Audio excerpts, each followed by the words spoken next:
Yo, mute, Tony. Yo, mute. Yo, mute. Yo, mute. Yo, mute. You on mute. I, You I, on mute. You on mute. You on mute. yeah. I'm here now. See, I think I'm having a little bit of a technical issue. Yep. Yo. This is what happens. This is what happens when you work hard all week, Tony. Check your mute. You still on mute. Yeah. There you I go. think I'm back right now. I think I'm back. Hey man, that happens. Am I back, man? Hey, when you work like you had this week, man, Am I that back, happens. man? You back, bro. You back. You back. You in there. We got it. I'm telling you, man, lots and lots of things have been happening, man. Man, it hasn't been on a personal level. It hasn't been an easy week for me. It has been a very, very, a very, very busy week for me. But mentally, it's been mentally draining for me. But I'm here right now, still doing the show. Still keep up those, just keep up the face and just keep going. See. Here we go again, ladies and gentlemen. You're welcome to the show, and we are live. See ya, ladies and gentlemen. See, it's the transfer show. Yeah, and today on the transfer show, I got my partner in crime. Yeah, this guy. You guys, you all know him on Claude Gooner TV. One of our favorite brothers down here. Yeah, no other person than the guy from the southern side of life. Yeah, across the Atlantic. Guys, welcome. No other person than Matt Auden of the Southern Gunner channel. My brother. You're welcome to the show. Po. Oh! And ladies and gentlemen, he just like this off of camera, by the way. He just like this off of camera, by the way. Tony, what's going on, brother? Always good to see you, man. I had a week off this week, man. I enjoyed finally getting some rest for a change, man, and I'm just glad to be here, brother. I've got some interesting takes that I've been sitting on. I hadn't been saying much, but I'm going to unleash today, so I'm ready to roll. You're going to unleash it today, right? Yep. See, Matt. Yeah, let me take you through how much this week has actually changed my mind about Arsenal. I know this will come across as a little bit of a dicey one with you, but you know what, man, I'm looking at this transfer window, yeah, and I'm saying to myself, Arsenal is doing great business. See, I can't believe what I'm saying right now, yeah. Arsenal Football Club is doing great business in the first 2-3 weeks of the transfer window. My Adam, I'm shocked. My Adam, are you shocked the way that I am shook to the marrow about how Arsenal have conducted the transfer business? Brother,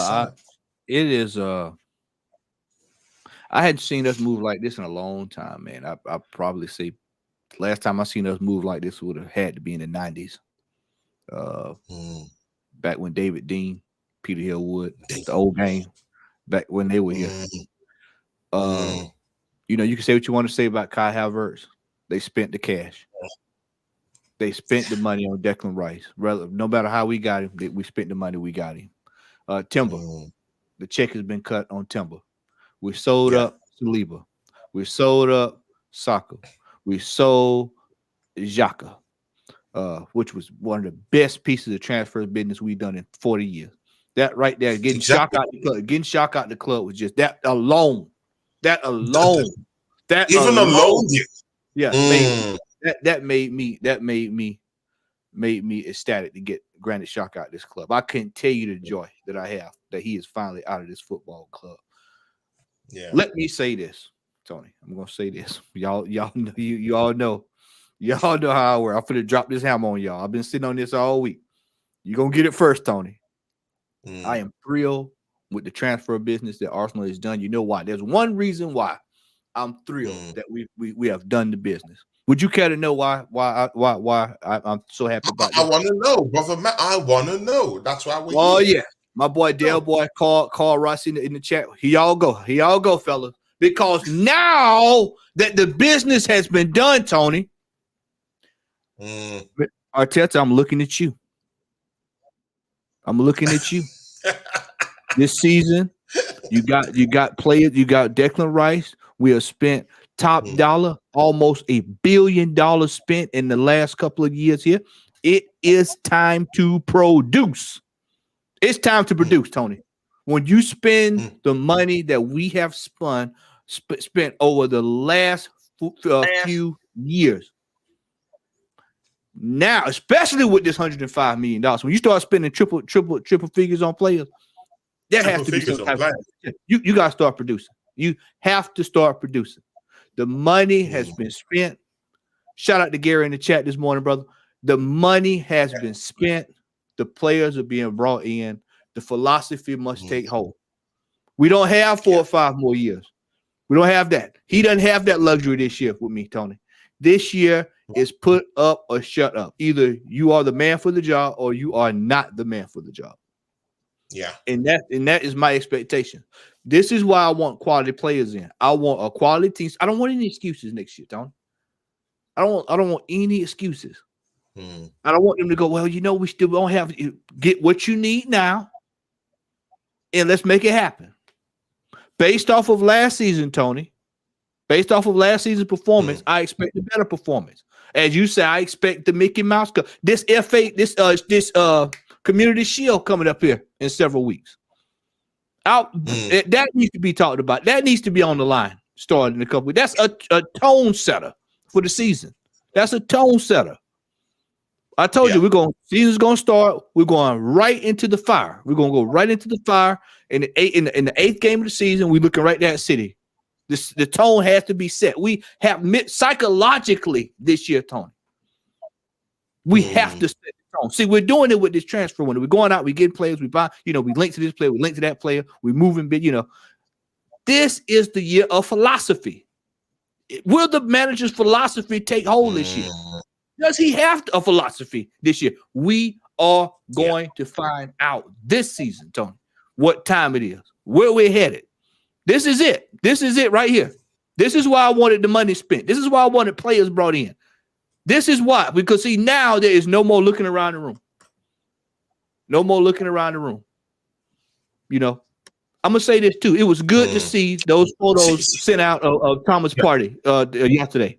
It was good to see those photos of Thomas' party in that building yesterday. If he stays at this club with Declan Rice and Midfield, he will come to that. See, Matt, that's a topic all on its own. It's a different. See, we got an hour and 30 minutes to do this. Yeah, we have all day. See, guys, if you're coming from Matt Adams' channel, please hit the like smash button, that like button. Smash that like button. Subscribe to Tony Claude Gunner TV also. Yeah, of course. Please just make sure you do that. Yeah, subscribe to Tony Claude Gunner TV, and those of in Tony Claude Gunner TV that are here, please subscribe to the Southern Gunners channel. Please do it because, of course, me and him will interchange in lots of programs too. So if you're supporting the Southern Gunner, you're also supporting me too. So please smash the subscribe button. Get me up to that space where me and Brother Matt could be able to do things interchangeably. You would really be helping us with that. Del Boy Gunner TV is down here. Del Boy says, Matt and Tony, what's the crack? What's the bleeding story? And last off. Yeah, we got all day. See, he turned up. He turned up. Matt, you saw the photos, of Thomas Partey in a week where we've lost a big midfield stalwart. Why I call him a midfield stalwart in Granit Xhaka, right? Is that this guy has been here for about 7 seasons, Within those 7 seasons, Arsenal haven't qualified for the Champions League, You agree with that, right? Arsenal haven't gotten the best. His performances for Arsenal has been one of inconsistencies, but yet is still a midfield general at Arsenal because the coaches, both past and both, the one that he left Arsenal with, that's in Mikel Arteta, have given him chance after chance after chance. They all believed in him. We only got one good season from him, and that was the season that he was engineering a move out of the football club. That's the season we get back into the Champions League. Would you call it a blessing in disguise? That's a different story altogether that you would have to answer to that later on. But see, one of the most experienced midfielders at Arsenal have just left the football club. We have an entirely new midfield down there in terms of Kai Havertz, because the coach has already said he's going to employ him into the midfield area, right? Good. Now, we now have a new midfielder called Kai Havertz. We now have a new midfielder in Rice. He's never been at Arsenal Football Club. So now we have two midfielders, who will be at Arsenal Football Club, entirely new.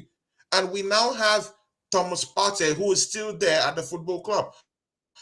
Is Thomas Partey enough to glue this midfield together?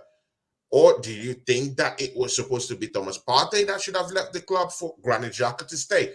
It's still causing a lot of division in the football club in terms of the fans. They're saying, Granit Xhaka should have stayed back and helped glue that midfield before he could say his goodbyes. What's your take on this?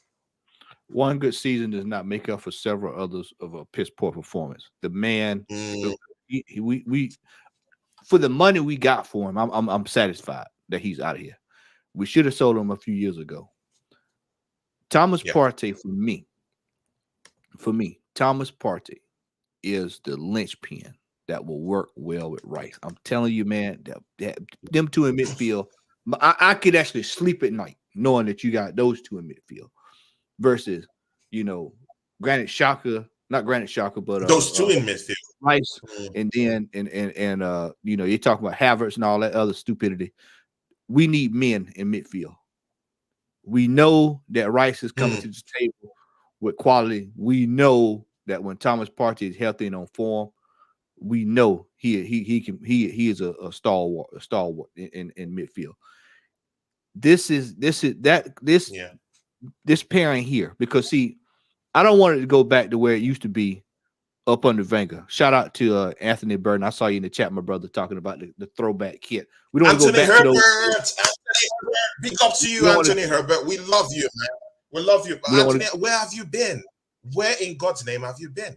Yeah, man. We don't want to go back to these days where we didn't have a defensive midfielder and we were getting ran over in midfield, So having Partey and Rice in midfield would soothe the nerves. I really believe that it's more critical to keep Thomas Partey as opposed. Xhaka is replaceable. Like I said, one season does not make up for a bevy of piss poor performances over several years. I think, and you're going to have fans that are going to support him regardless of the fact, just because they like Granit Xhaka closed it out. Sorry about that, and I just don't think that would work well. So. Okay, I was having an argument with some guys. Yesterday was Gooner's and Mag show. I was in this argument with these guys. We're talking about the atrocities of Granit Xhaka in this football club. I'm of that school that he's given 7 good years. To this football club. But he has been one of the most inconsistent players in this football club. Also, we've gotten just one season out of the 7 seasons he stayed in this football club. I had other fans yesterday saying that Kai Havertz is not an upgrade to Granit Xhaka. We brought in Kai Havertz from Chelsea Football Club. This guy is a genuine Champions League winner. Let's get that out there, Let's get that out there. He's coming from Chelsea Football Club, not with such a prolific record, But of course, you could attach that reasoning to different areas of Chelsea Football Club where they've had problems, managerial problems, the style of play problems, personnel problems, Even his own identity, Kai Havertz, doesn't even know if it's a midfielder, if it's a striker, if he plays behind the striker, if he plays from the wings. He doesn't have a clue of his identity since he moved from Bayer Leverkusen down to Chelsea Football Club. So you can attach this to so many reasons why he hasn't hit the ground running at Chelsea Football Club. But the thing there is, it's coming to Arsenal Football Club to replace Granit Xhaka, yeah, because Mikel Arteta has already said, he's going to be a midfielder. So one midfielder out, one midfielder in. Good. And he said that he's going to play a little bit more deeper, or maybe in a slightly kind of like, in a diamond-shaped midfield. That's what we're thinking is going to happen next season. But he is the direct replacement for Granit Xhaka. Is Kai Havertz an upgrade to Granit Xhaka? I mean, straight talk. If you're talking about midfielder for midfielder, no. If you're talking, especially for a defensive midfielder, because that's not what Kai Havertz is. He's not a defensive midfielder. He's a midfielder that I'm still trying to figure out what exactly is he good at. And but is Granit Xhaka a defensive midfielder? Is Granit Xhaka a defensive midfielder? By trade, that's what he's supposed to. Hey, by trade, that's what he's supposed to be. We know that's what he's supposed to be. It took 7 years to figure out that he was not that. See, this is the problem with the Kai. This is the problem with the Kai Havertz deal. Is that whole thing is, I feel personally it's a case of Arteta trying to put a square peg in a round hole. And I think he's just trying. It's something he's trying to do, and I hope it works out for him. I really do. I hope it works out for this team. For $65 million, we need this to work out for us. So I don't know what he's trying to do here. We need it to work out. Whatever it is, we need it to work. So we're going to find out this season what is that all about. So there's not much I can really say about Kai Havertz. What's that all about? Yeah. We can't until we actually see this manifest itself during the season. It's basically all speculation here. So the manager has some up his sleeve. Apparently, he saw something that we all have not seen some of us haven't seen since Leverkusen. I'm interested to see what he has saw in 3 years that I have not seen. So we're gonna find out. So I think it's fair to let's wait and see what this man is gonna perform. How is he gonna do? Do you think I would have spent $65 million on Kai Havertz? Absolutely not. Not when you saw what Zaboslai went over to Liverpool. Absolutely. You saw that a couple weeks ago.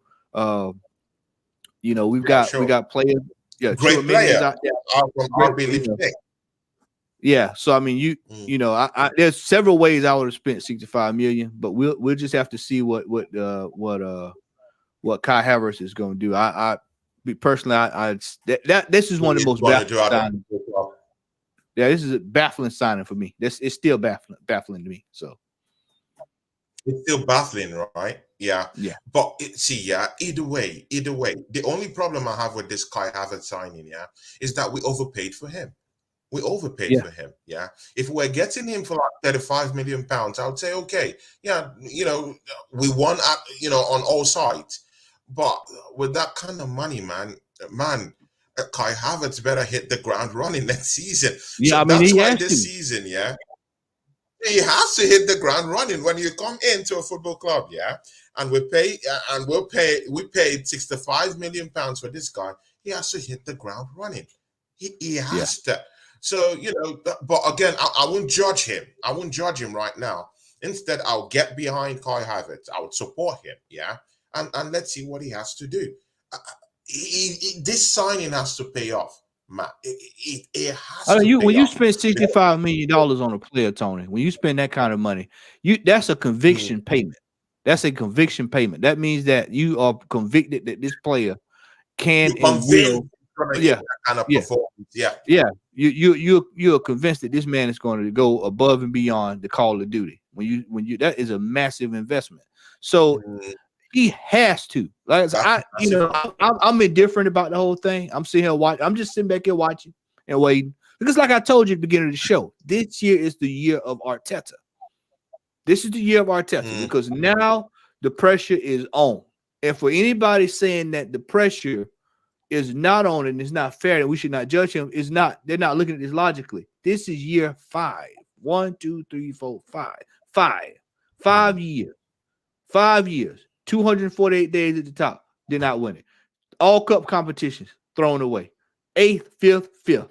Now we're here. This is Champions League. Champions League. We should be competing to win the Champions League next year. All the discussions in the talk that we have, Tony, should be Arsenal winning something. We need to win next year. If Kai Havertz is coming in at $65 million, I'm expecting him to contribute to winning. We're here to win. To win. We're here to win. And his mentality, if I was Kai Havertz, and I said this before, if I was Kai Havertz, he should be trying to come to prove to everybody else that he can get the job done. Because this is a critical year for his career. Because everybody's looking. This is the okay corral for him. This is it. Yeah, exactly. Yeah, this is it. Exactly. He should want to prove everybody wrong this year. And it's going to tell me about his character this season. So we're going to find out. Yeah, we're going to find out what is going on with this Kai Havertz thing. We're going to find out. Exactly. Just be patient. Just be patient. And that's why this next season is very important. Yeah, it's a very, very important season. Extremely important season. And again, with the whole dynamics there, yeah, there's this guy who just walked into the football club, yeah, because it's a transfer show. So let's get it in. Timber, guys. Jurrien Timber, guys. Yeah. Pope for this guy, yeah? He comes in from Ajax of Amsterdam. It's a serial winner with this Dutch giant, yeah? They didn't have such a good kind of season last season because, they dropped below Feyenoord, last season. But to be fair, you don't have to slag Jurrien Timber for Ajax downfall last season because Ajax had a bad season holistically, not just for Jurrien Timber. He actually had good displays last season. But the thing there is that he's a serial winner with Ajax of Amsterdam. I have a brother here who also likes Ajax of Amsterdam, but Matt Odom is a very, very, he's a big supporter of Ajax of Amsterdam. He watches the games too. But see here, what would you say about this guy, Jurrien Timber? Wilson Uwene in the charts say something here because you will have to, give us a take on that too. I believe that Timber is a massive upgrade to Rob Holding. See, guys, if you're in this show, I don't like Rob Holding. So automatically that question, it's answered, yeah? It's a massive, massive upgrade to Jurrien Timber. My brother, Matt Odom, Jurrien Timber, over to you. Jurrien Timber is a solid player. The only knock I have on on Timber, he has a tendency to be extremely rare. Yeah. And he was like that at Ajax. He give stuff that he got away with in the Eredivisie, he won't get away with in the Premier League just based off of the refereeing. I think that he has a tendency to rush in the tackle sometimes. On the ball, he's outstanding. I can see exactly why Arteta got him. Yeah. He is as Willie said, he's a hell of an upgrade on Rob Holding. I mean, Rob Holding. I mean, that nothing needs to be said that y'all already don't know what I feel about Rob Holding. Timber's going to come in here. He can go across the entire back. Tomiyasu has had trouble staying healthy. He fits right in there. If we need to move him into midfield in case of break glass, in case of emergency, he can go into midfield. So it looks like what the manager was trying to do here was trying to make sure he covered his spaces. The defensive midfielder, right? Yeah, exactly. He can go there if he needs to. He can go into the midfield as a defensive midfielder, right? Yeah. I feel more comfortable of him going there than having someone, Rob Holding having to fit in there. Somebody, he's basically an emergency. It's what happened last. What the manager's doing is trying to rectify what happened last year at the end of the year where we didn't have what we needed, and so now it's trying to cover all of his bases because he can play across the back. So this is a good utility signing. I think this is a signing. I think he might actually be out to take somebody's job. And this is what I like to see. I like to see players coming into the club that can take other folks' position. I know people are saying, well, why are we spending this much? You know, yeah, it's competition. We're talking about this competition for places. Yeah. We need this at the club. Competition for places. It's to increase productivity. It's to make these players understand that there's no favorite in this team. It's you put up or shut up. The proof is in the pudding. If you're not playing well, you have an able replacement down there waiting to take your place. See, I'll throw this question straight to you, Matt Odom. Yeah, who should be our number one right back next season? Do you want to see Jurrien Timber come in? He's just coming in from Ajax of Amsterdam. Should we throw him to the Wolves? Yeah, some people, there's this argument, that the Dutch league is a farmers league. Personally, I don't think so. But they say it's a farmers league. So let's put it like that, farmers league. Is it right? Is it just if Mikel Arteta brings him to this league? He's already here. He's met his new teammate yesterday. I saw that yesterday. He has already talked to some of his teammates, trying to integrate with them and talk with them. But see, Matt Odom, should Mikel Arteta throw this guy to the Wolves? Open Jurrien Timber to a whole lot of criticism. Open up this guy, welcome him into the Premiership by offering that space that Ben White is occupying right now. Throw him to the Wolves. Do you think that's the right thing to do? And do you think that Jurrien Timber, since you watch Ajax of Amsterdam quite well, do you think that Jurrien Timber as a player, as a young player also, do you think this guy has the right mental strength and mental capability to come into that Arsenal team, gazump Benjamin White out of that right back position, stake a claim to that position, and put up a performance in that position? Over to you, my brother Matt. What you need to watch is the next couple of weeks in preseason. I'd say probably the Emirates Cup. I won't just say MLS because that's next week. So I'm not even gonna count that. I'd say a couple of preseason games. If he's playing him more there than he is Ben White, then all signs point to he's probably going to be starting. If Ben White is back and is back to playing, or they're kind of in and out, it's going to basically come down to who's looking the best as they lead into the last couple of weeks of practice and training. Me personally, I'll probably go with Ben White. I know it's going to shock a lot of people. I'll probably go with Ben White just based off of he's been in the position for a little while. Let him Ben White. Why? Yeah. Why Ben White? Why? Because Ben White actually, it's just going to shock people because Ben White actually performed fairly well last year in that position. So what I would do is, in this case, is I would let Ben White hang himself. And from there, then once he loses the position, now you've got Timber in, and then Timber but he fizzled out. But hold on, Tony. Hold on, Tony. The whole team fizzled out. Towards the end of the year. So by that right, then everybody needs to have a rotation because the whole entire team capitulated coming down the stretch. So in this case, just based off of merit, we're going Ben White. Okay, it's yours to lose. That's actually the best way I would like it because what you're going to find out the heart and determination that Timber has about performing in this team. It creates competition. He's going to allow for he's going to allow for squad rotation. We don't have to worry about that. Let's put it this way: we don't have to worry about when we're in these cup competitions now. Ben White and starters playing every cup competition. You've got players now that you can mix and mingle that are quality players that could start, that's ready for those competitions. I honestly think that Timber probably at some point this year is going to superb Ben White for his position. But I would also say this. This is what we wanted. We wanted a players where we have these problems. We have these debates of who's starting, who's going to be doing this, who's going to be doing what. The rotation is finally happening. We need some of these players need a rest. I'll tell you. Let me throw this out there since we're talking about starting and everything. Yeah, sure. I'm interested to see how Reece Nelson is going to perform this year after signing that deal. That's a big one.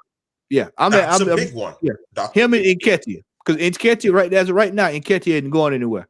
I want to see what those two are going to do this year. What are they going to do as far as trying to prove themselves? Because what we have now, what we have not had in a long time, and we've got competition on just about every position. We still need a right winger to compete with Saka. I still feel like we need one extra midfielder. I feel like we need one extra midfielder, and for God's sake, we need a striker. We got to have a striker. I don't know what's going on here with the striker situation, but we have got to have an out and out striker. We got to have a striker. You know, and hold on, Gary's saying don't give the man the rope, save him from himself, just play the better. Hey, I tell you what, man. Me personally, well, see, this is the thing. It's gonna take a little while for him to bed in. If he can bed in quickly and get up to speed, I'm all for Timber starting. But walking right in the door, I personally, I'm fine either way. Personally, I'm fine either way. But I can tell you this: Timber's a hell of an upgrade on Raw Holder. Let me put it like this: I can go to bed at night knowing now that if Saliba or somebody went down, or if we didn't, I'm not gonna be tossing and turning like I did with Raw Holden last year. I'm just. I don't have. See, I'm not worried. Like you see how cool and calm, collected I am. This is what happens when you get a player that can actually do a job. I'm not. The stress doesn't bother me as bad. That can do the job. See, our friend and our brother here in this channel, Boxer Ishaku. That's our guy, Boxer Ishaku. Boxer Ishaku says Timber for me is like gonna be doing a replica of what Zinchenko is doing on the replica right hand of our defense. See, I know people genuinely have a problem with Zinchenko right now. I know many fans, Matt, you're one of them that currently have a problem. Maybe not totally. Because I've seen you defend him a bit, but still, you still have your reservations. And it's because of his inverted role in this team. He's meant to be a defender. You don't know if he's a defender. You don't know if he's a midfielder. You don't know if he's gazumping to take Martinelli's place in the team. You see, with all these dynamics, and that's the problem when you have versatile players, that could play in a lot of inverted role across the field of play. It becomes problematic. You don't know where the skill set really is. You don't know where they're meant to play, because Zinchenko going forward, he gives us those options up front.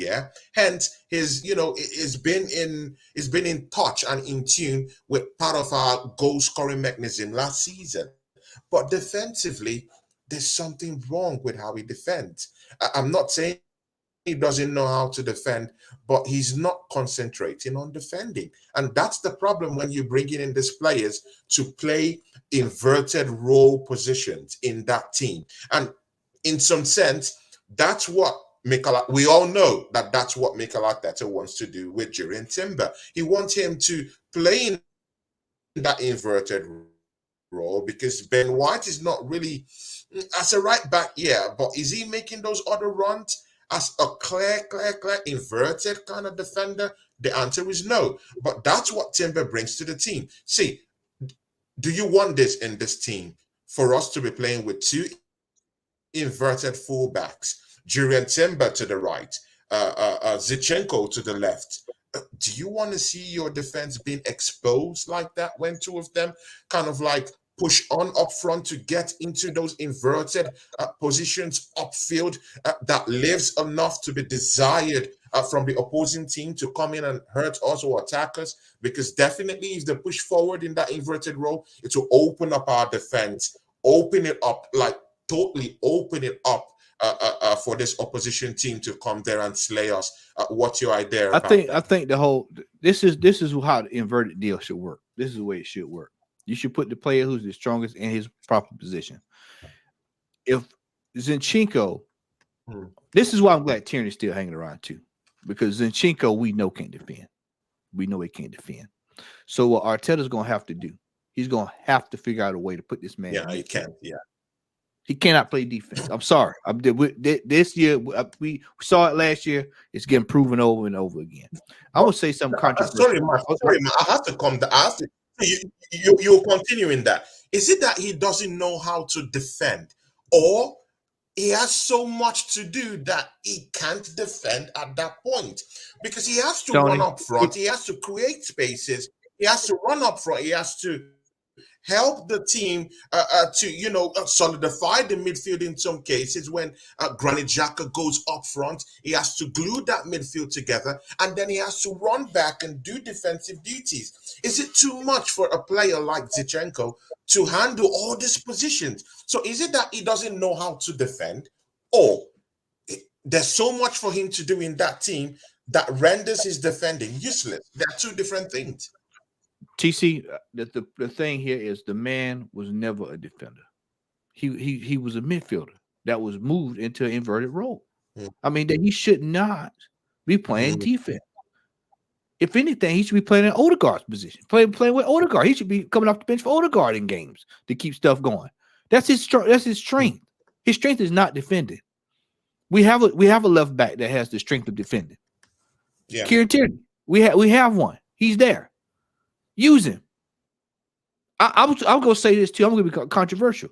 If Zinchenko's output is not better than last year's this year, we need to sell him and move on. We need to get into the habit of, if the player is not up to snuff 2 or 3 years into the game, we need to do just like how City, Liverpool, and everybody else does.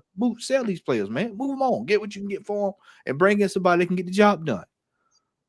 We're trying to compete to win here. We don't have time for any more projects. Okay, cool. Timber can play in midfield if we need him. We know he can do that. We've seen him do it. We know that he can go play across the back. We've seen him do it. I don't know if I've seen Zinchenko downright defend in the back. When have you seen that? Have him downright defend, just straight out defend? No, you don't. Every team in the league knew in the second half of last season that he was the weak link. And what do? They go right down that side every time. It was just like back in the day when Bowie got paid and everybody started going to Bowie. Back in the day, as soon as you saw him, what happened? We had to get rid of him and get Sanya, somebody that can defend. Same thing here. You got to get, if it does not work, again, he has to go. Needs to be sold. He's not a defender. And people keep trying to make this man a defender when he's not. He was never a defender. He was a midfielder. That's his strength. That is his proven strength. I guarantee you, next team buys him, they'll get him and buy him for a midfielder, and he'll play midfielder and he'll produce. We keep trying to make this man a defender when he's not a defender. That was one of the main problems that we had coming down the stretch last year. That has to change this year. It has to change.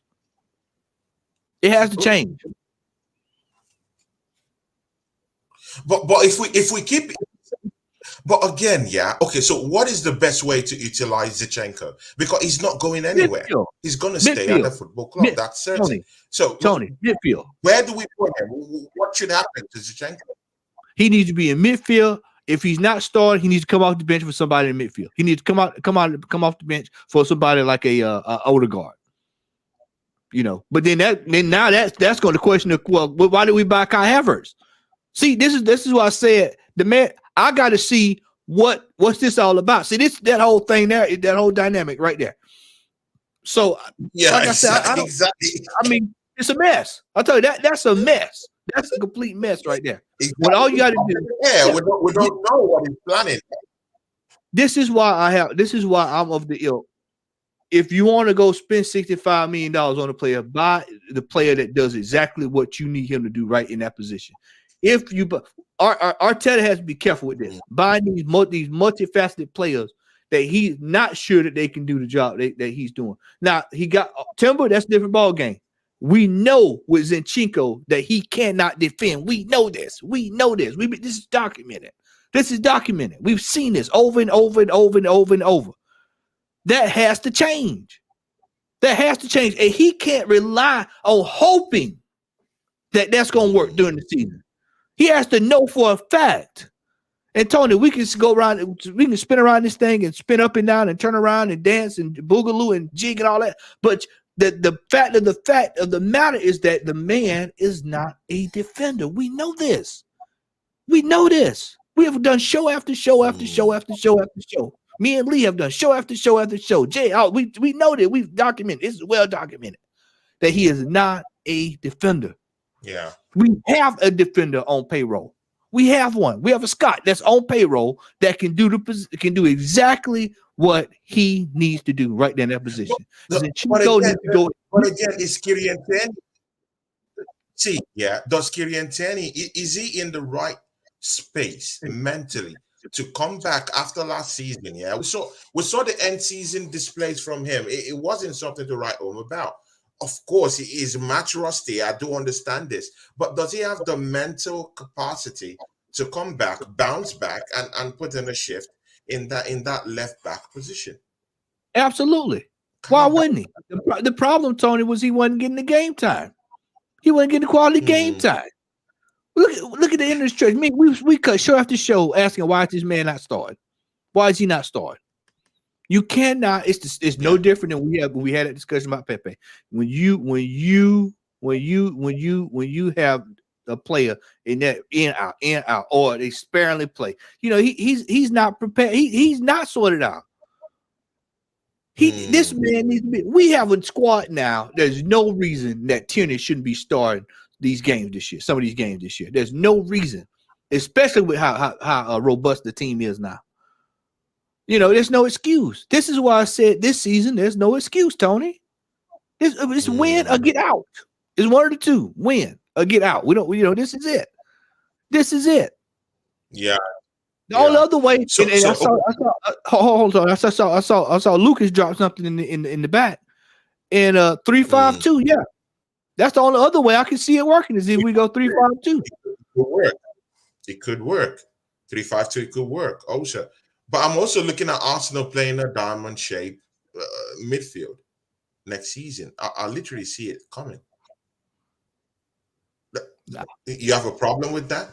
I just told him when you spend. So how do we accommodate Kai Havertz? That's the problem. You see, I was just getting you see, you going right back to how do you accommodate him? Because you cannot bring in a 65 million pound player and put him on the bench. See? How do you accommodate Kai Havertz into that team? And the only literal way I'm seeing them put him there is through a diamond-shaped midfield with Odegaard and Kai Havertz and Declan Rice tucked in deep in that middle, who could also be a box-to-box kind of player. But when it's going to be going box-to-box, we still need... Man, I don't know, man. 65. This is why. See, now you finally started. See what I'm saying? $65 million for a player. You don't know where to play him. You don't know what to do. My biggest fear with this Kai Havertz thing is that this boy's going to be a striker. That's he has to play. Now the question is, let me throw somebody there, Tony. Let me throw somebody there. Let me play devil's advocate. Let me play devil's advocate here, Tony. Let's say he comes in. I'm gonna play devil's advocate here. I'm gonna play devil's advocate. That's my big friend, yeah. Poo. Amy in the house. DWTT in the house. Boxai Shaku in the house. Tayyip Hussein is in the house. Say hi all. Ellie Dawes Football TV is in the house. Poo. See it, guys in the chat, yeah, and in Matt Adams' channel, in the Southern Goodness channel, yeah. Please make sure you subscribe to my channel, to Tony Claude Gooner TV, man. You just have to, man. Come in here, subscribe to my channel, and check us out down here too. So big ups to everyone who would subscribe to the channel, and also look at the Southern Goodness channel also. Matt, you were saying something, man. Tony, this Kai Havertz thing. Let me say this. I'm gonna say this, and this is gonna sound crazy. I believe Kai Havertz and Odegaard are gonna be the ones that are gonna be battling. That's something crazy to say. Yeah, I believe that's something crazy to say. I believe Kai Havertz and Odegaard are gonna be battling it out this year for that position.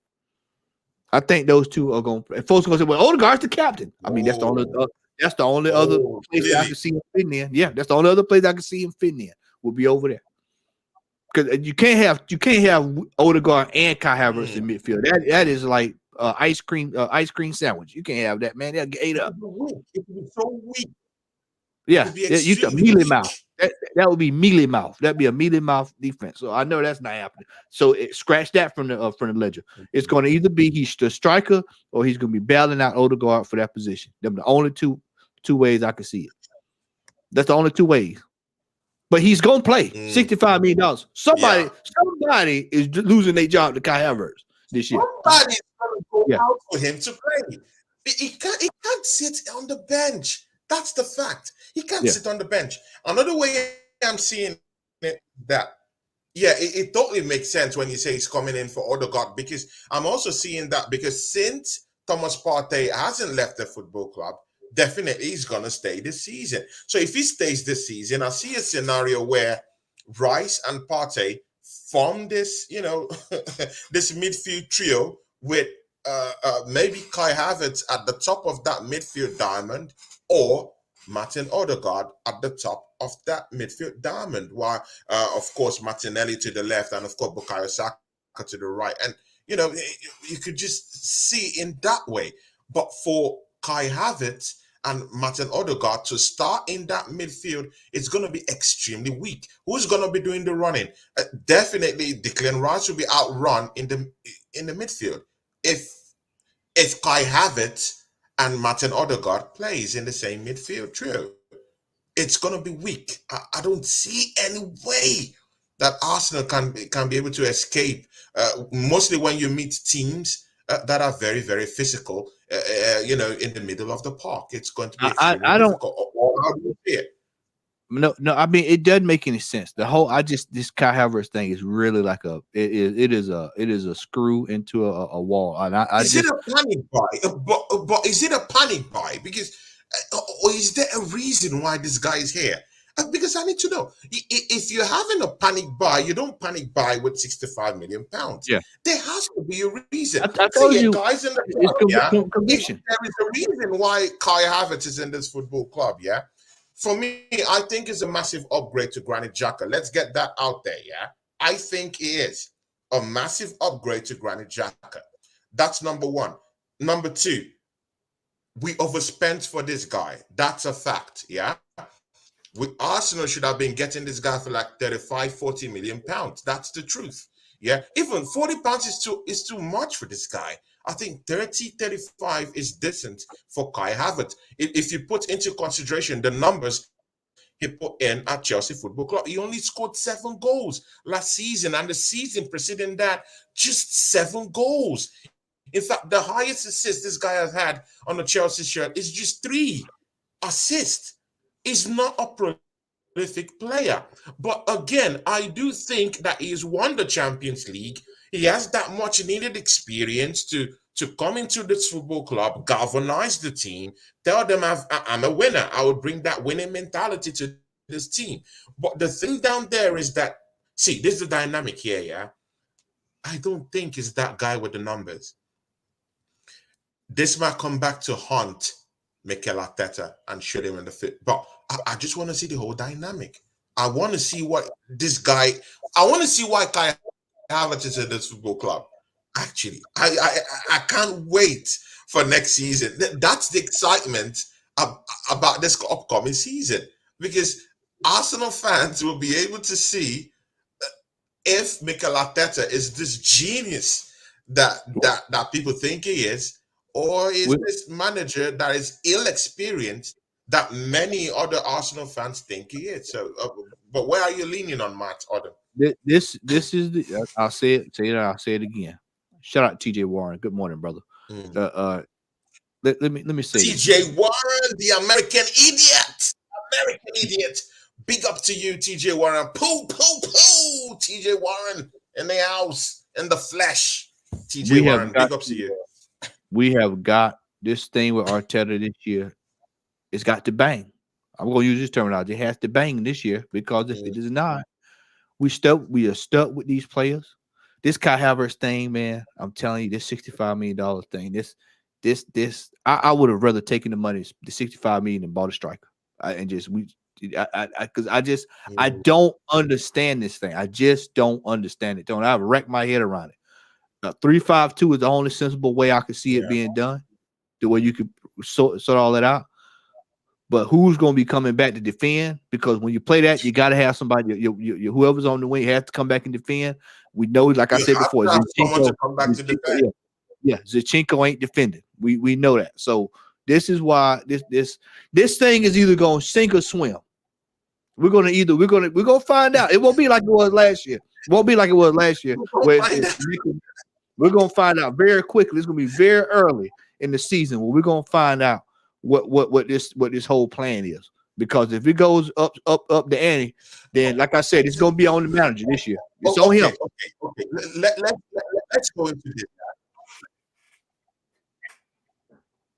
It's on him, right? See, guys in the chat, please, if you're from Matt Adams' channel, please make sure you subscribe to Tony Claude Gooner TV and be part of this channel too. Of course, it's a transfer show. I'll be coming down to Matty's channel also. We interchange every week or every 2 weeks or so whenever I want to do the transfer show.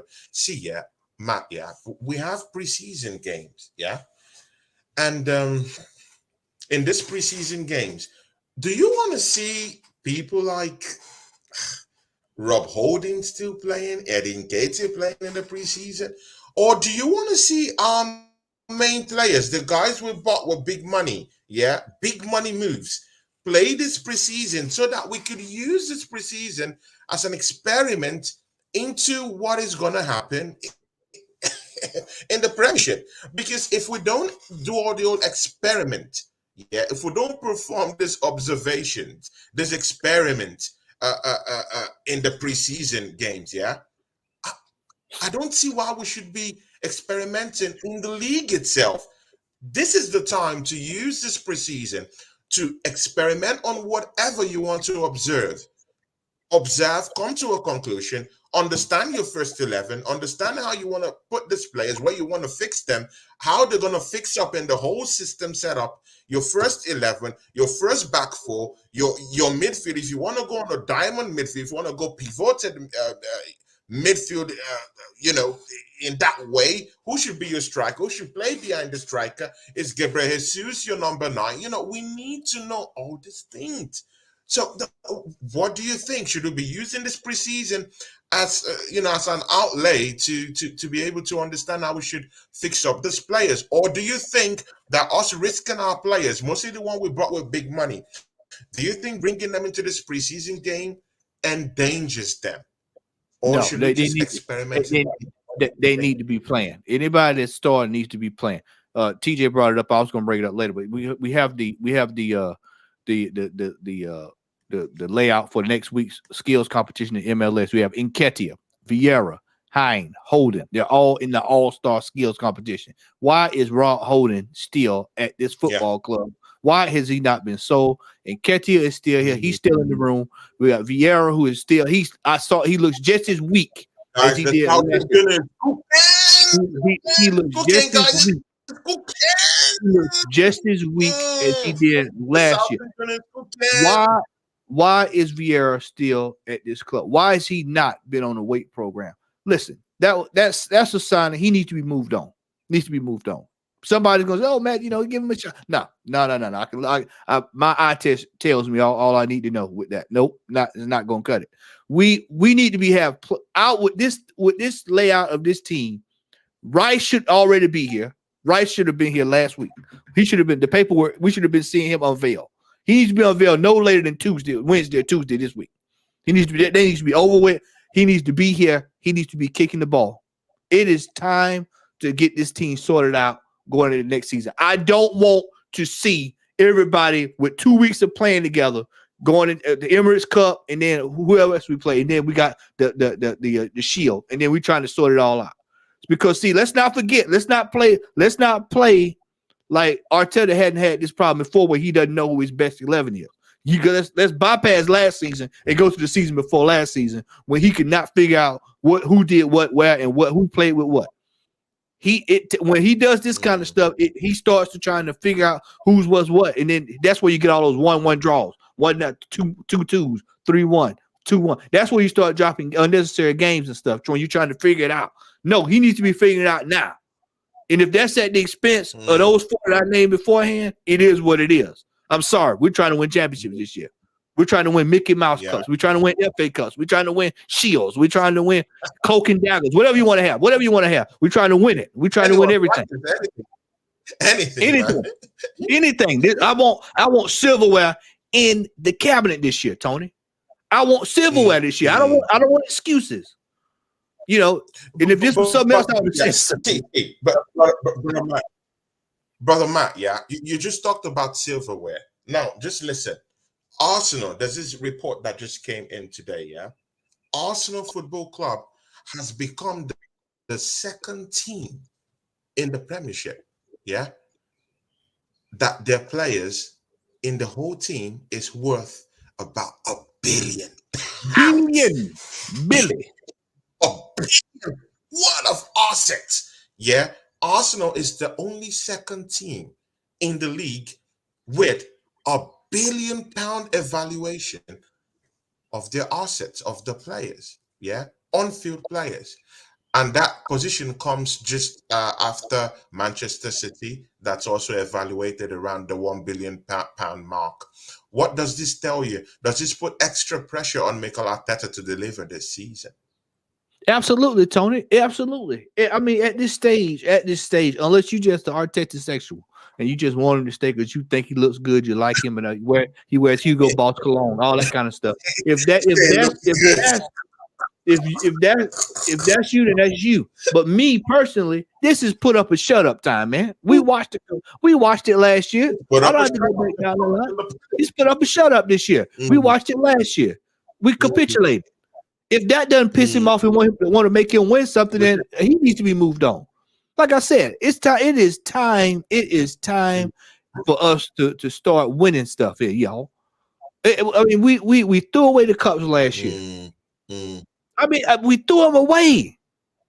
Failure is we don't have time for it this year. I'm sorry. I am sorry. I'm gonna be on his ass like white on rice. No pun intended with Declan. But I'm going to be on it this year. I'm telling you now. My foot will be on the throat. I told y'all last season we lost that title. I was gonna ride. I'm gonna ride. Because this is why I told you the signings, these are his signings. He wanted these signings. These are the players he's asked for. He's went down with a sheet of paper. This is what I want for Christmas. They gave him the list. Check. He's got the players. Yeah. Now, the philosophy. Now we want silverware. Yeah. It's time. It's time. Tony, at what point is the fan base going to say $700 million has been spent on this Arsenal team? And where's that's huge, man. That's big money, bro. That's huge. Look, over here in the States, Mikel Arteta is the manager in this league, is the most backed manager in this league. See, let's check from top to bottom, which managers have been the most backed? Even Jurrien Klopp isn't backed in the transfer window the way that the owners of Arsenal Football Club have backed this manager. They've backed him with lots and lots of money. Yeah. See, in the whole seasons that Arteta has stayed in this football club, 700 million. See, I'm not talking of dollars, see, we're not talking dollars here. We're not talking euros. We're talking about 700 million pounds. Does that ring a bell to any of us, out here? See, there is no excuse. This season, Mikel Arteta has to bring in the goods. He has to bring in the goods. He has to bring in the goods. And you know what? And you know what? Matt Odom, See, actually, I forgive him for last season. I'll forgive Mikel Arteta for last season. You guys see you for the previous. No. See, I'll tell you after I talk. I forgive Mikel Arteta for last season, and that's down to two reasons why I will forgive him for last season.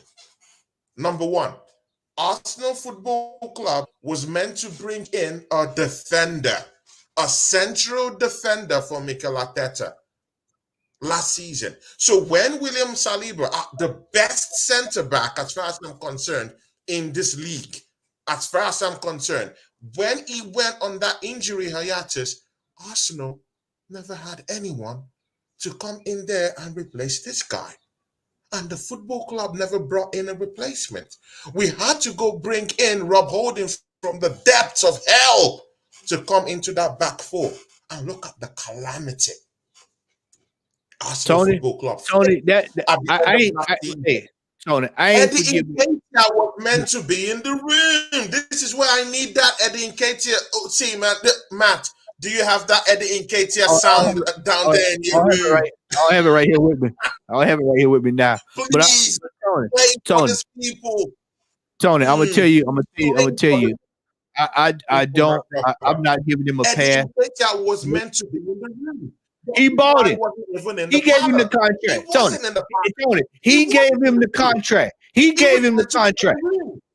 Hey, he gave him the contract. He gave him the contract. He's not. Arteta is not getting a pass from me. When we had in January, we had a chance to sort that thing out. I'm not giving him a pass. But I'm gonna tell you this right here. This season here, 700 million. I'm still not giving him a pass. I just said I forgive him. Nah. But this season he has to produce the goods because there's no excuse. Now we have top defenders down there. We have William Saliba signed back to the football club. We have to touch on that later on. We've brought in Timber, a good defender. We've brought in Declan Rice to help defensive duties also. Mop up our midfield is down there. The only problem now is a striker. I think, well, we have a midfield that's solid now. We have a defense that's solid now. So let's see if our strikers can bring in the goods this season. But right now, he has no excuse. You use £65 million to go get a Kai Havertz. For me, is a striker. Is a striker. If you're not bringing in a main striker into the football club and you're posting a £65 million fee for Kai Havertz, then he's coming in as our striker. So there's no excuse.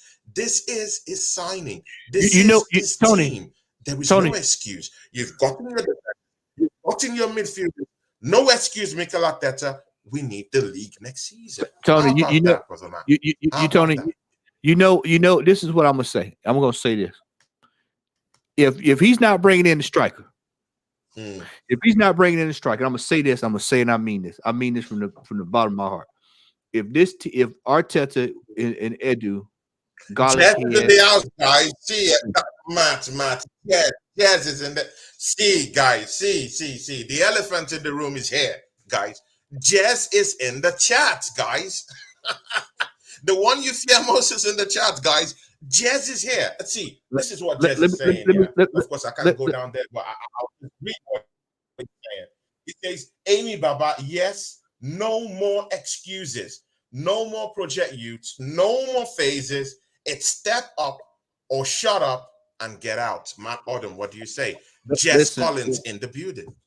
If this team does not buy a striker, if we're not buying a striker, shout out, Jess. What's going on, brother? If we're not buying a striker, then you know what I want the narrative to start being? Kai Havertz needs to be a 20-goal striker. If he's going to put him in striker, I'm going to demand he score 25, 30 goals. Well, man, that's unreasonable. Well, no, that's what you're playing him. If that's what y'all going to play him as, that's my expectation. And if he cannot do that, he needs to be sold and moved on. Get 45 million for him and move him on. We have $65 million could have been served much better. I honestly believe we need a 25 to 35 goal striker. We got to have a striker. We got to have one. I mean, this is. I'm trying to keep it. I'm trying to keep it clean today. But wait, what about Gabriel Jesus? Yeah, because we've given this guy enough passes this season. See, I know it's first season at Arsenal. I clearly understand that. Yeah, but isn't it time for Gabriel Jesus to put the money where his mouth is? It's been Tony. Yeah, we knew this. Tony, historically, let's stop right here, y'all. Let's stop right here. This man has not scored more than 20 goals in his entire career. When I say I'm talking a season, not total. It's a season. He is not a 20-goal-a-season striker. He was not even on pace to be a 20-goal striker last year. What he provides is he provides the energy that can carry a team. We need the goals that can propel a team. That's what we need. We don't need energy. We need that combined with a striker that can propel us. We need a striker. And Nketiah is not the answer. I've been proven right on that. Where is the striker in this team? We don't have one. We don't have one. It ain't gonna be Mbappe. So throw that out y'all head. That ain't happening. I'm telling y'all that now. That's not happening. Look, I said that. Look, Tony. Look, Tony. Let me say this, Tony. Let me say this. Hold on, Tony. Let me say this. Let me say this. I sat there Friday because I started to call you Friday. I sat there Friday. I looked at the report that Chelsea was looking at putting in a bid for Dusan Vlahovic. See, why can't we put in a bid for a striker? You know, let me tell you the easy way through this Kai Havertz thing. Let me show you. I'm gonna show you the easy way to fix that. To fix that situation, you get a striker that can score because regardless of the fact you're scoring goals. See, what the biggest problem that Arsenal has had over the last several years, this is the one thing Arsenal does. They always forget the piece that they need to fix. They don't address that issue. And it shows itself up when we don't need it to show up. Somebody brought it up in the chat. What happens if Jesus goes down? Oh, well, Reece Nelson going to come in and drop 20 goals? Reece Nelson coming in and dropping? Martinelli going to score 30 goals next season? I mean, the proof is in the pudding. We need a 20-goal striker. Bottom line. Well, man, there's no 20 goals. You're telling me the whole. You're telling me yeah. 20 goals. A 20-goal striker doesn't even show you anything in the league these days. See, we just the only reason why I say 20, Tony. The only reason why I say 20. Tony, Arsenal is a big football club. We need a striker who would come in here and score about 20, at least 25 goals, 26 goals, 27 goals. See, how about Arsenal being that football club where we need a striker to score us 30 goals in a season? Adam, how about that? How about that? We just addressed our midfield with Declan Rice, one of the most. See, man. I don't want to, go about this thing, yeah. So it doesn't look like it. Maybe I'm just blowing our trumpets, yeah. But Arsenal just signed a midfield stalwart in that midfield, yeah. We just brought in a player for £105 million. That's big money to spend to shore up your midfield. We still have Thomas Partey, who is an incredible player. I still do think Thomas Partey is a more better player, technically gifted, than Declan Rice. So we also adding another technically gifted player in that midfield. But what is all these blessings in midfield? What is all these blessings when we have William Saliba in the heart of our defense, who is our new number 2 and just resigned into the football club? That's our next topic. Yeah. And we brought in a Jurrien Timber from Ajax of Amsterdam. What good does that make when we don't have a prolific striker to get those balls into the net? If you don't if the fan base thinks that soccer's gonna roll out there and score 40 goals next year, you are stone damn crazy. We got so lucky last year with him being healthy. We got so lucky. I don't know how he made the whole season without being hurt major. Let me say something, man. Let me say something. Arsenal need to go out there. I saw somebody allude to it, and I know he's not. It wouldn't happen theoretically, but back in the day, Arsenal would have went in there and put a massive bid down and said, Tottenham, y'all, we putting our money for Harry Kane. We need to start going after strikers that we know can score. Bro, there is no shame. There is no shame. Chelsea is actually putting up a bid for Balogun. Yeah. See, That was the other one I saw. That was the other one I saw. I'm glad you brought it up. Yeah. Yeah. Going for Harry Kane. I don't care. Yeah. I don't Upset care. the apple cart. Upset the apple cart. Yeah. Upset the apple cart. We need a striker, man. We need a striker. Arteta is banking on a goal. He's banking on what I call the hope strategy. He's going, oh, well, I hope that Saka gives me 12. I hope that Martinelli gives me 9. I hope that this player gives me this goal. I hope Declan Rice comes in and contributes 7 goals here. I hope Kai Havertz comes in to give us 2 here. I hope this person does it. He's hoping instead of just saying, you know what? What did Man City do last summer? They said, screw it. We're going to pay the big time money. We need 30 to 40 goals from you. What did he do? He came in. He gave him 30 to 40 goals, gave him three treble. And what's that?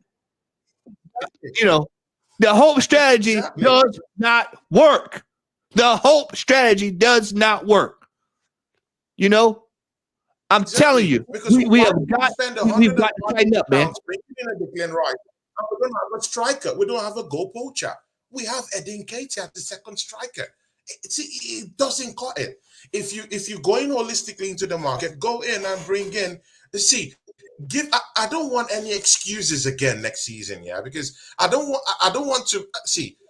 Mikel Arteta to be in that position where I would say, oh well, they didn't give him a striker. That's what no I'm excuses. trying to. Thank you, Tony. No, I don't want it. I'm trying to get that excuse away. I need a striker. So if we're not producing next season, then we know. Then we say, okay, Mikel Arteta is the problem why we're not winning trophies, because you cannot be spending your team can't be worth £1 billion. Yeah? Arsenal's team is worth £1 billion, guys. £1 billion, and we don't have strikers. It doesn't cut it. That's the same thing, Tony. That's the same thing as a plumber not having a ring. I want a striker. I want a striker. I'm sorry. I want a striker. A political Tony, one. 30 goal striker. Tony, with this team built the way it is, it would be the same thing as a plumber not having a pipe and a wrench. I mean, why would you have all of this and you don't have what you need to get over? This is what every year. This is what last year was. Well, we didn't have. We didn't go. We didn't do. I don't want to hear anything about this next year because the money's there. We know the money's there. The money's there. We've got it straight. We got Balogun is there. Balogun is there. We have the money. We're rich. Yeah, the money's there. 700 million people. We need a striker. We need to utilize Balogun, see what he can do. Ivan Toney for peanuts. He's out there. Well, man, he's got to serve a ban. Balogun can hold the fort till he gets here. I'm almost positive Balogun can hold the fort till he gets here. This year is the year of no excuse. This is the season of no excuse. This is on Arteta this year. And I'm telling you, I'm riding on this. Okay, see, brother Matt. Brother Matt, yeah, okay, see, look at this scenario, yeah. We have a certain American in the house. See, the elephant in the room. Let's talk about it, yeah? The elephant in the room. Let's address this issue. We have a so-called American in this football club. The club has sent this guy on loan. He's teared up Ligue 1 last season, yeah? Up to nearly 21 goals last season. Yeah, in Ligue 1 for Nice last season.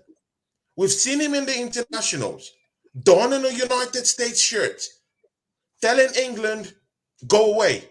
I'm going to the USA. That alone shows you ambition. See, yeah, this guy had showed me that he has an ambition to be a top striker. Leaving those lots in England, saying I'm going to the USA. I want to win. I want to score. I want to be a prolific striker for a country. And then he turns and translates his ambitions into something different. And his scoring goes out there.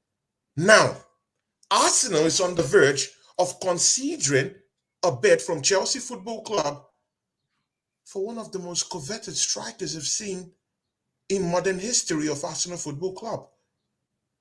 Balogun, for £50 million. My Odom, what do you say to this? Why can't we make use of this guy and send Nketiah on loan, put this guy as a second striker, and go bring in another striker? How about that? Eddie Nketiah should be sold. He should be sold, and that money the money that's sold from that sale should be moved towards getting the striker. Balogun should be able to come in and at least try to see what he can do because that's his position. I don't hear this stuff about he played in France. I don't hear any of that stuff. About it's a farmers league. Well, Mbappe, Messi, and everybody else in between was still over there playing. So apparently something is going on over there. Let me tell you something. I don't care. I saw what I saw. The man scored goals. I saw what I saw with Eddie Nketiah. Eddie Nketiah could not score goals when we needed it. That's the bottom line. End of discussion. The proof is in the pudding. Let this man come over here. Now's the time. Let's see what this man can do. And if he can't do it, then move on. But I know one thing. We need a striker. We need a hold-up striker. We need a tank. We need an Ivan Toney in the mold of Ivan Toney. We need Ivan. But again, do you want Balogun to stay in this football club? Do you want Balogun to stay in this football club? Absolutely. Should he be running his skills out? Why would you not? Tony, why would you? What we have got to get out of the habit of selling some of our best assets. We got skin up. We saw what happened when we sold Serge. We got skin up on that. And then Balogun turns around. He goes somewhere. We get skin up with this.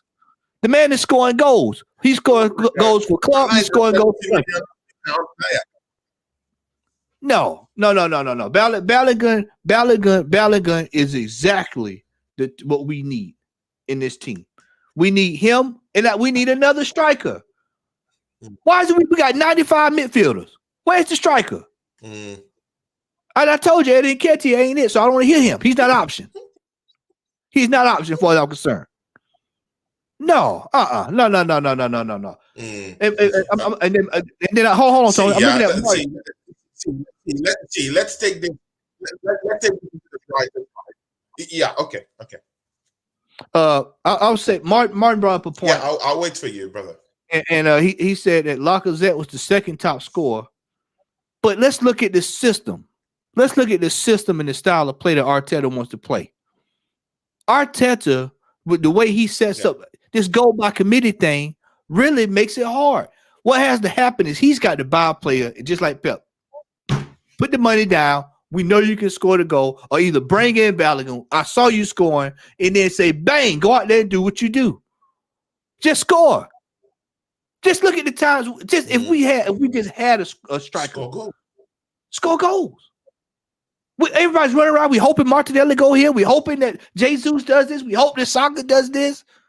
Odegaard, with a couple of goals, we hoping. It's the hope strategy. I told y'all this is the hope strategy. Let's just hope. The hope strategy.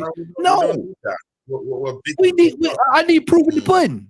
We need a striker. The proof is in the pudding. Yeah, Balogun. I'm telling you, you drop Balogun. You drop Balogun over there at Real Madrid somewhere. And you watch what happens. I'm telling you. No.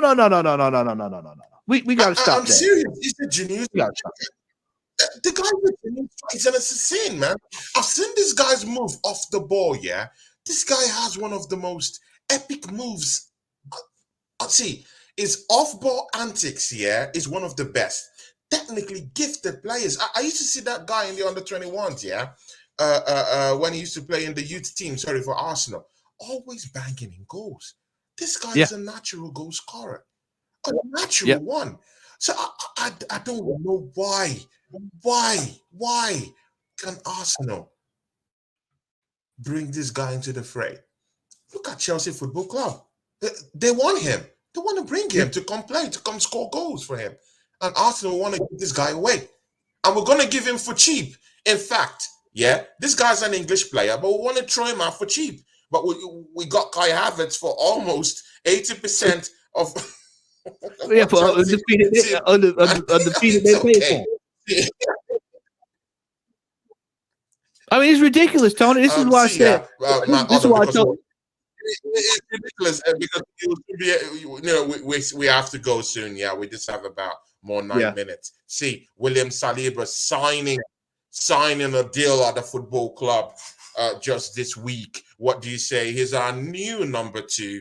Solidifies his legacy in that Arsenal back four as the stalwart of the star of the show in that 4-man defense. What do you have to say to that? Our new number 2, William Saliba. On the brighter side, my brother. On the brighter side, brother. I got into it the other day with a fella in Gunner's chat. He's gonna sit up and say that Saliba wouldn't make it in an elite team in Europe. Brother, what have you been watching, my friend? The man is in the French national team. This man, I am so glad that we were able to get this man sold up, because I had been calling for the checkbook to be cut.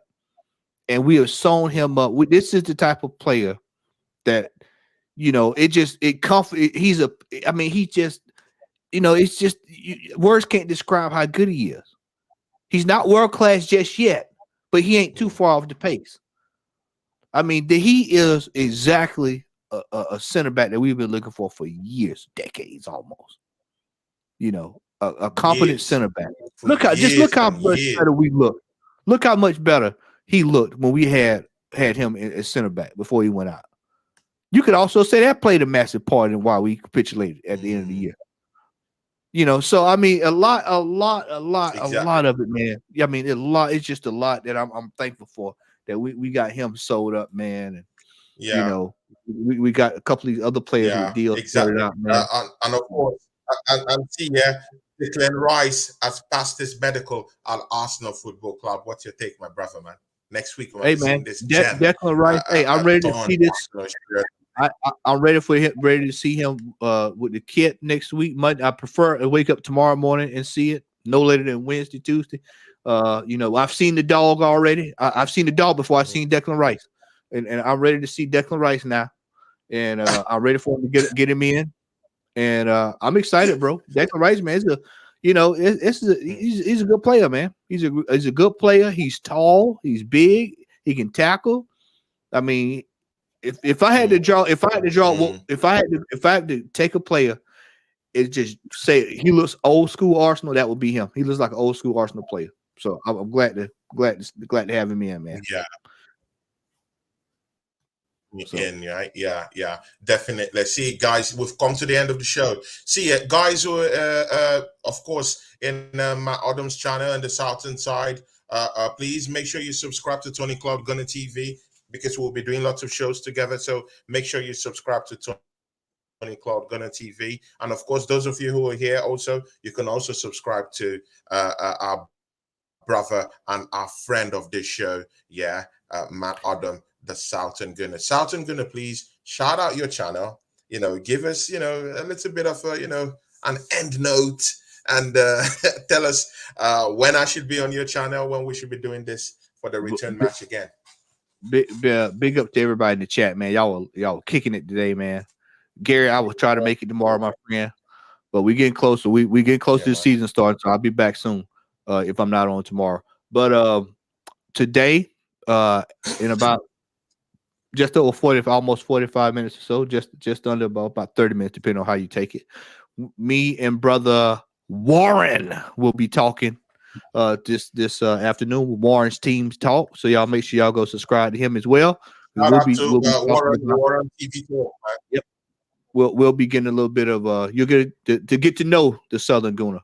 So we'll be talking about that. And also, Tony, is always great being on here. We'll be back soon. I think we may have a little bit more transfer business to talk. At least the good thing about it this time is that we're talking about it before the end of August, as opposed to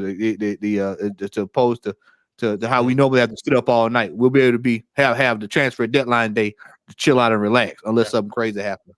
You can follow me at Southern Gooner here on YouTube. Shout out to everybody that's that watched us from over on my side of the channel. Make sure that y'all subscribe to Tony Claude Gunner TV. And brother, as always, man, I always enjoy chatting it up with you, man. Always.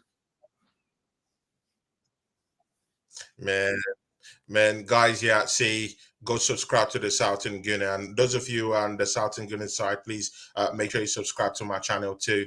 I really want to bring in Jez one of these days so that we could discuss transfer business too. I don't know. We have to get across to Jez Collins because we need him here.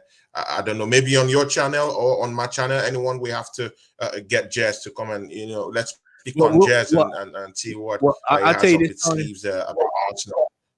We'll probably have the window because we have to pick him as our guy. Yeah, we'll probably have I'm sure we'll probably have a preseason chat beforehand, just to where we at going into the right before the season. Yeah, we're about almost a month away, man. So a month away, guys. A month away.